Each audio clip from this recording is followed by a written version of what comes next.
Panthers, well, they had the shits last week with that penalty given against Cleary, Leota, Harry Grant. They want to bounce back this week, and they weren't happy with this. And you mentioned it at the top of the show, Webby. It felt like this hit harder than ever before. 9 wins in a row, on a run. They thought they had the game won, and it really hurt them, didn't it? And it was also off the back of Trainergate as well, so I think they feel like they don't usually play with the chip on their shoulder, Penrith, because they've been the 4-time defending premiers.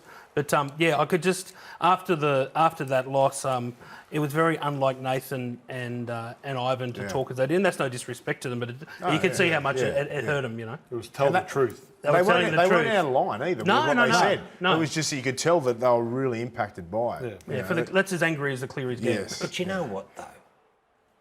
I did scratch my head when they spoke about that, and Ivan said to Nathan, "Tell him what you really think." And he was in no way was he really bagging Harry for milking the penalty, but the rules are the rules. Yeah. You know what? Like it's the same with the trainers. It's the same with this. If Moses Leota doesn't put himself in a position that's illegal to stand as a block before a field goal, and then he takes a step, then Harry's dive doesn't have to be made. That's just what I just don't get.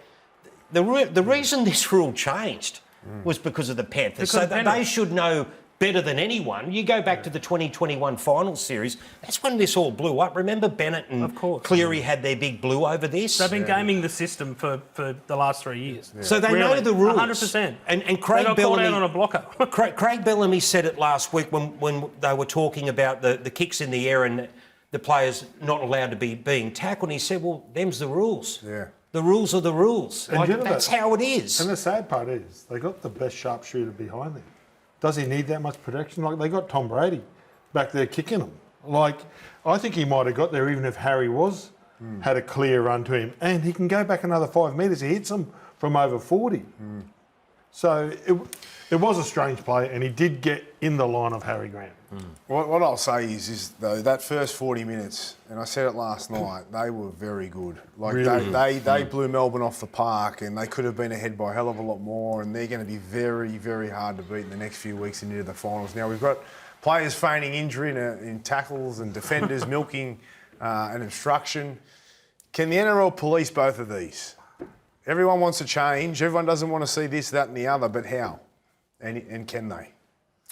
I can't believe the hysteria around the diving in the game. I don't like it, but it's not like it's a new thing. You know, I go back and research stories and books, and I find stories from 30 years ago about rugby league's going to turn into soccer. It's not like it's a new phenomenon. I just think it's obviously more relevant because the bunker's getting involved and players are staying down when they're injured. I'm all right with Harry Grant's one. Like, I think there's two types of diving. One where you're trying to get the penalty, and the other one where you're feigning injury, like Reece Walsh did with that crusher on the weekend. I don't like that, but what do they do, Cross? Oh, mate, I don't know what the NRL can do on this one, because I don't think there's many people out there that like seeing players stay down, but this is embarrassing, this stuff.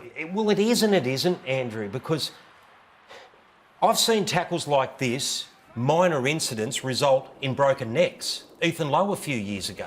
You know what I mean? So the referee's between a rock and a hard place, and so is the bunker. They're not medical experts. They can't determine... Well, that's why they shouldn't stop the game. But the other problem with this, Gordon, and I'm telling you now, Buzz mentioned last night, didn't he, where you could take a player from the field. But then with technology today, and you have got the replay, so if you were to see Reece Walsh leave the field in that instance, right? Yep.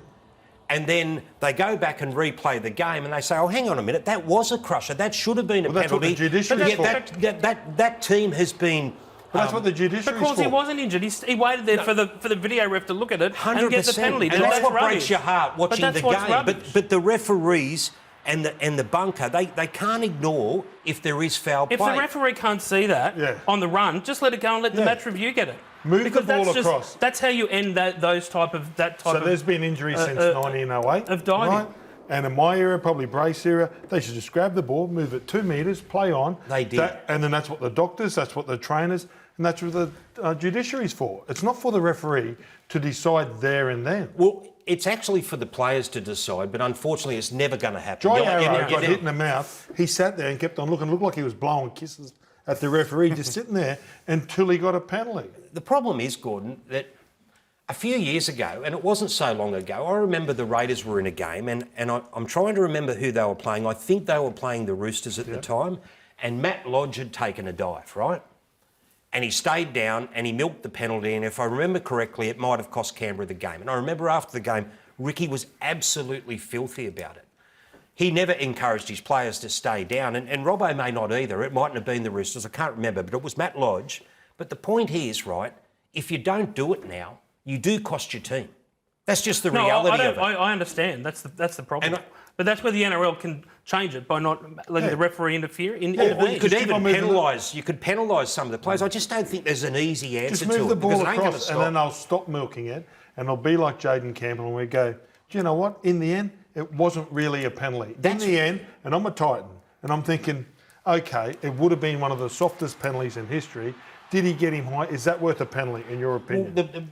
Is that worth a penalty? Yes, well, if the referee gets it on the run, it is, mate. But the bunker can't come back and rule on that because it's not a sin bin. The only thing I'll say, and you know it, mate, if they go that way, there'll be blow-ups the other way because the technology does show the replays. And if there is foul play and the team misses out, then we got to live with them diving then. But Reedy had the solution last night. He just said that the play... There's a sentence I've never heard before.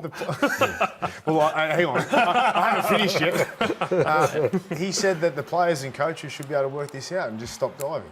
Yeah. It's like the old game. It's not the solution. Good luck. It was quite emotional. Because it's such a big, beautiful, welcoming community, rugby league, all agreeing to help each other. Honestly, I feel for the NRL. No, he didn't actually, not at all. Mate, Reedy, he was so happy after that.